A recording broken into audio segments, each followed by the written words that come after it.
2011 ഇതേപോലൊരു July മാസത്തിലായിരുന്നു Thodupuzha Newman's കോളേജിലെ അധ്യാപകനായ Joseph മാഷിൻ്റെ കൈ തീവ്രവാദികൾ മതനിന്ദ ആരോപിച്ച് വെട്ടിയത്. ഇതേ ജൂലൈയിൽ തന്നെയാണ് നിർമ്മല കോളേജിലും നിസ്കാരം സംബന്ധിച്ചിട്ടുള്ള വിവാദം ഉയർന്നു വന്നിട്ടുള്ളത്. അന്ന്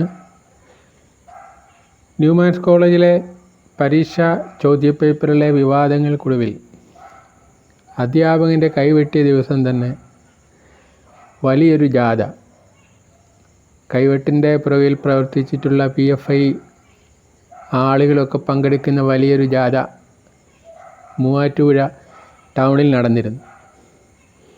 പൊതുജനങ്ങൾക്കുള്ള ഒരു മുന്നറിയിപ്പ് എന്ന നിലയിലാണ് ആ ജാഥ നടന്നത്. ഞങ്ങളോട് കളിച്ചാൽ ഇങ്ങനെ ഇരിക്കും എന്നുള്ളതായിരുന്നു ആ ജാഥയുടെ സന്ദേശം. ആ ജാഥ തടയാനോ എന്തെങ്കിലും നടപടികളെടുക്കാനോ പോലീസിന് സാധിച്ചില്ല എന്ന് മാത്രമല്ല, പോലീസിലെ പച്ച വെളിച്ചക്കാരൊക്കെ അതിനെ സപ്പോർട്ട് ചെയ്യുകയായിരുന്നു. കടുത്ത വിമർശനം ഈ ജാഥയ്ക്കെതിരെ ഉണ്ടായി. എങ്കിൽ ഇന്നിതാ നിർമ്മല കോളേജിലെ നിസ്കാരത്തിൻ്റെ വിഷയം സംബന്ധിച്ച പ്രശ്നത്തിൽ ഒരു ജാഥയും ഉണ്ടായില്ല. എന്തുകൊണ്ടായിരിക്കാം ഇതിൻ്റെ കാരണം? ഒരു പ്രതിഷേധവും ഉണ്ടായില്ല. അല്ലെങ്കിൽ ഒത്തുതീർപ്പാക്കാനായിട്ട് ബന്ധപ്പെട്ട മഹല്ല് കമ്മിറ്റികളൊക്കെ മുന്നോട്ട് വന്നു. യാതൊരു ഭാഗത്തു നിന്നും ഒരു പ്രതിഷേധവും ഉണ്ടായില്ല. ഒരു ക്ലാസ്സിലെ 35 വിദ്യാർത്ഥികൾക്ക് വേണ്ടി ഇൻറ്റേർണൽ മാർക്ക് ഇടുന്നതിന് വേണ്ടി അധ്യാപകൻ തയ്യാറാക്കിയ ഒരു ചോദ്യപേപ്പർ വിശ്വാസപരമായ ഒരു കാര്യങ്ങളും അതിൽ ഉൾക്കൊള്ളുന്നില്ല. എന്നാൽ പ്രവാചക നിന്ദ ആരോപിക്കപ്പെട്ടുകൊണ്ട് ഒരു വർഗീയ വിദ്വേഷം ആളിക്കത്തിക്കുവാൻ അന്ന് തീവ്രവാദികൾക്ക് സാധിച്ചു. അതിൻ്റെ ഭാഗമായിട്ടാണ് ഈ പ്രകടനം. എന്നാൽ നിസ്കാരം പോലെ വിശ്വാസപരമായ വിഷയങ്ങൾ ഉൾക്കൊള്ളുന്ന ഒരു പ്രശ്നമാണ് മൂവാറ്റുപുഴ കോളേജിലുണ്ടായത്. അതിനെതിരെ യാതൊരുവിധ പ്രതിഷേധ പ്രകടനങ്ങളും ഉണ്ടായില്ല. പലരും പറയുന്നത് പോലെ ഇതൊക്കെ ചർച്ച ചെയ്തു, ഒരു കോംപ്രമൈസിലെത്തിച്ചു.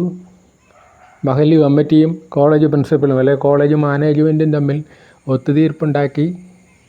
ഇതുപോലെയുള്ള പ്രവർത്തനങ്ങൾക്ക് പൊതുസമൂഹം എതിരാണ്, ഇങ്ങനെയൊക്കെ എക്സ്പ്ലനേഷൻ പലതും വരുന്നുണ്ട്. പക്ഷേ ഇതൊന്നുമല്ല കാര്യം. യഥാർത്ഥ കാര്യം എന്താണ്? ഇന്ത്യയുടെ ഭരണത്തിൻ്റെ മുകളിൽ നരേന്ദ്രമോദി എന്നൊരാളിരിപ്പുണ്ട്, നമ്മുടെ പ്രധാനമന്ത്രി. അദ്ദേഹം അവിടെ ഇരിപ്പുണ്ട്. അദ്ദേഹം ഈ വിഷയത്തിലോ അദ്ദേഹത്തിൻ്റെ പ്രധാനപ്പെട്ട വക്താക്കൾ എന്തെങ്കിലും ഈ വിഷയത്തിലോ ഒന്നും പ്രതികരിച്ചിട്ടില്ലെങ്കിലും കാര്യങ്ങൾ വളരെ വ്യക്തമായി അവർ നിരീക്ഷിച്ചുകൊണ്ടിരിക്കുകയാണ്. മെഡിക്കൽ കോളേജിലെ നിസ്കാര വിഷയം ഒരു വിഷയമായിട്ട് ഉയർത്തിക്കൊണ്ട് വന്നിട്ടുള്ളതാണ് ഒരു കാലഘട്ടത്തിൽ. അവലും പലരും കുന്തിരിക്കവും കരുതി വെച്ചോളാൻ പറഞ്ഞുകൊണ്ടുള്ള മുദ്രാവാക്യം ഉള്ള ഒരു പ്രകടനം ആലപ്പുഴയിൽ നടന്നു. ഇത്തരം വിവാദങ്ങളെയൊക്കെ വേണ്ട രീതിയിൽ നിരീക്ഷിച്ച് തീവ്രവാദികളാണ് എങ്കിൽ ശക്തമായ നടപടികൾ എടുക്കാൻ കഴിവുള്ള ഒരു പ്രധാനമന്ത്രി ഇന്ത്യയിലുണ്ട്. പ്രധാനമന്ത്രി നരേന്ദ്രമോദി, അദ്ദേഹത്തിൻ്റെ ഉപദേഷ്ടാവായിട്ടുള്ള അജിത് ഡോവൽ, അമിത് ഷാ, അങ്ങനെ പ്രമുഖരായ വ്യക്തികൾ ഇത്തരം കാര്യങ്ങളൊക്കെ സദാ നിരീക്ഷിക്കുന്നുണ്ട്. അന്ന് അവലും പലരും മുദ്രാവാക്യം വിളിച്ച് ഇവിടുത്തെ ഹിന്ദുക്കളെയോ ക്രിസ്ത്യാനികളെയോ പൊതുസമൂഹത്തെയോ വെല്ലുവിളിച്ചവരെല്ലാം ഇന്ന് തീഹാർ ജയിലിലാണ്. അവർക്കാർക്കും ഇതുവരെ പുറത്തിറങ്ങാനായിട്ട് സാധിച്ചിട്ടില്ല. കൂടുതൽ പ്രതിഷേധം നിർമ്മല കോളേജ് വിഷയത്തിൽ തെരുവിൽ ഉയരുകയാണ് എങ്കിൽ 1 മാസം കഴിയുമ്പോൾ അതിൻ്റെ ഒരു പ്രതിഫലനം ഉണ്ടാകും. നേരത്തെ വന്നതുപോലെ ആർമി വിമാനത്താവളത്തിൽ ഇറങ്ങും. അതിൽ നിന്നും ഉശിരുള്ള ആളുകൾ, സൈനികർ ആരുമാവട്ടെ രംഗത്തിറങ്ങിക്കഴിഞ്ഞാൽ ഇത്തരം പ്രതിഷേധക്കാരൊക്കെ പിന്നെ അവരുടെ സ്ഥാനം തീഹാർ ജയിലിലായിരിക്കും. അതിന് യാതൊരു സംശയവുമില്ല. ഭരിക്കേണ്ടവർ ഭരിക്കേണ്ട രീതിയിൽ ഭരിച്ചാൽ, ഉത്തരവാദിത്തങ്ങൾ നിറവേറ്റിയാൽ ഇതുപോലെയുള്ള ഒരു തീവ്രവാദ പ്രവർത്തനവും മതപരമായ സ്പർദ്ധയുണ്ടാക്കുന്ന പ്രശ്നങ്ങളും കേരളത്തിൽ നിന്നല്ല, ഇന്ത്യയിൽ ഒരിടത്തും ഉണ്ടാവില്ല. അപ്പോൾ ഇതൊക്കെ കൈകാര്യം ചെയ്യാൻ ആളുകളുണ്ടെങ്കിൽ പിന്നെ പ്രതിഷേധ പ്രകടനമില്ല, മുദ്രാവാക്യങ്ങളില്ല, വെല്ലുവിളികളില്ല. എല്ലാവരും അവരുടെ മാളത്തിൽ ഒളിക്കും. ഹമാസ് പോലെയുള്ള സംഘടനകളെ പിന്തുണയ്ക്കുന്നവരും പാലസ്തീൻ അനുഭാവികളും ഒക്കെ ഇവിടെയുണ്ട്. എല്ലാവരും പക്ഷേ ഒളിച്ചിരിക്കുക. ആർക്കും ധൈര്യമില്ല രംഗത്ത് വരാൻ. പുരോഗമന വിദ്യാർത്ഥി പ്രസ്ഥാനമെന്ന് അവകാശപ്പെടുന്ന SFIക്ക് ഈ വിഷയത്തിൽ യാതൊരു ബന്ധവും ഇല്ലെന്ന് അവരെ വ്യക്തമാക്കിക്കളയും. MSF പോലെയുള്ള മുസ്ലിം ലീഗിൻ്റെ വിദ്യാർത്ഥി സംഘടനകൾ അവരും പറഞ്ഞു അവർക്ക് യാതൊരു ഉത്തരവാദിത്വവുമില്ല, യാതൊരു ബന്ധവുമില്ല ഈ സമരവുമായിട്ട്. പിന്നെ ആർക്കാണ് ഉത്തരവാദിത്വമുള്ളത്? ഒരു ഉത്തരവാദിയും രംഗത്ത് വന്നിട്ടില്ല. നിസ്കാര വിഷയം ഒരനാഥമായ പ്രശ്നമായിട്ട് കിടക്കുകയാണ്. മഹല്ല് കമ്മിറ്റിക്കാർ കോളേജിലെത്തി പ്രിൻസിപ്പലുമായിട്ട് ചർച്ച നടത്തിയെന്നാണ് പറയുന്നത്, ഒരു കോംപ്രമൈസിൻ്റെ ഭാഗമായിട്ട്. ഒരുപക്ഷെ കത്തോലിക്ക സഭ അല്ലെങ്കിൽ കോളേജിൻ്റെ മാനേജ്മെൻറ്റ് പോലും ഇത്തരുണത്തിൽ ചിന്തിക്കുമ്പോൾ ഒരു കോംപ്രമൈസിന് തയ്യാറായത് ഒരു പേടിയുണ്ടാകും. അവർക്ക് കൊണ്ടൊരു ഭയം. കാരണം ഇക്കാര്യത്തിൽ പ്രധാനമന്ത്രി അല്ലെ അതുപോലെയുള്ള കേന്ദ്ര സേനകളൊക്കെ ഇടപെട്ട് കഴിഞ്ഞാൽ അതിൻ്റെ തിരിച്ചടി എന്തായിരിക്കും എന്നതിനെ സംബന്ധിച്ച് അവർക്കുമുണ്ട് ഭയം. അതുകൊണ്ട് തന്നെ തെരുവിൽ മുദ്രാവാക്യവുമായിട്ടിറങ്ങാനും പ്രതിഷേധ ജാഥ നടത്താനും മുദ്രാവാക്യം വിളിക്കാനും വെല്ലുവിളിക്കാനും മുന്നറിയിപ്പ് നൽകാനും ഒന്നും ആരുമില്ല. ആരും ഒരു ഉത്തരവാദികളുമില്ല. ഉത്തരവാദികളില്ലാത്ത ഒരു പ്രശ്നമായിട്ട് മൂവാറ്റുപുഴ നിർമ്മല കോളേജിലെ ഈ നിസ്കാര പ്രശ്നം മാറിയിട്ടുണ്ട് എങ്കിൽ അതിൻ്റെ കഴിവ് പ്രധാനമന്ത്രി നരേന്ദ്രമോദിയുടെ ആർജവം തന്നെയാണ്. ഇതുപോലുള്ള വെല്ലുവിളികൾ ഇനി സമൂഹത്തിൽ നടന്നാൽ തീർച്ചയായും ഒരിക്കൽ കൂടി കേന്ദ്രസേന ഇവിടെ ഇറങ്ങേണ്ടതായിട്ട് വരും. വെല്ലുവിളിച്ചവരും മുദ്രാവാക്യം വിളിച്ചവരും തീവ്രവാദ പ്രവർത്തനങ്ങൾ നടത്തുന്നവരും മുന്നിൽ നിന്നവരുമൊക്കെ ഒരുപക്ഷെ തീഹാർ ജയിലിലേക്ക് പോയേക്കാം.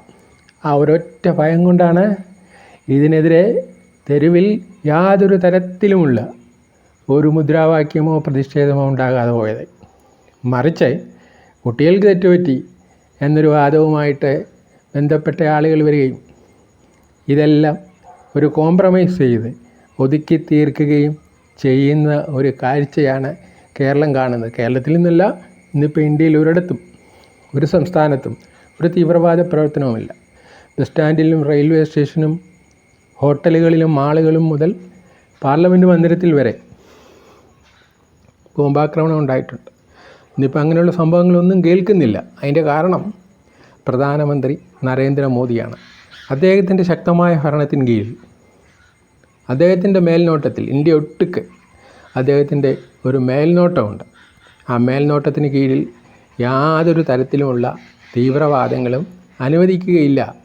ഇനി ആരെങ്കിലും ഏതെങ്കിലും തരത്തിലുള്ള വിഹിത പ്രവർത്തനവുമായി മുന്നോട്ട് വന്നാൽ അതിനെ ശക്തമായി നേരിടും.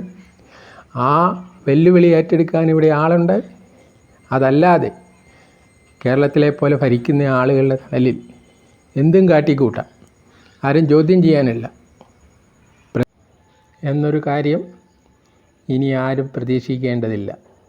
ഉത്തരവാദിത്തപ്പെട്ടവർ ഉത്തരവാദപ്പെട്ട സ്ഥാനങ്ങളിൽ ഇരിപ്പുണ്ട് എന്നൊരോർമ്മ എല്ലാവർക്കും ഉണ്ടായിരിക്കുന്നത് നല്ലതാണ്.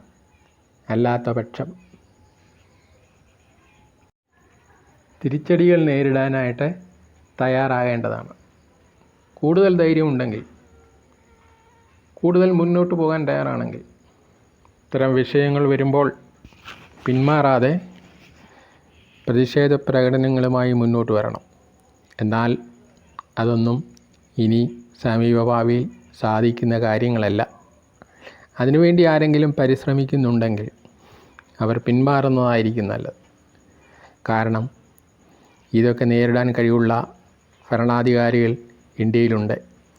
ഇതുവരെ കാട്ടിക്കൂട്ടിയതുപോലെ ഏതെങ്കിലും ഒരു സംസ്ഥാന സർക്കാരിൻ്റെയോ സംസ്ഥാന പാർട്ടിയുടെയോ തണലിൽ എന്തുമാകാം എന്നുള്ള തരത്തിലുള്ള വിശ്വാസങ്ങളോ പ്രവർത്തനങ്ങളോ വെച്ച് മുന്നോട്ട് പോയാൽ അതിന് ലഭിക്കുന്ന തിരിച്ചടി അതിഭയങ്കരമായിരിക്കും എന്ന് ഓർത്തു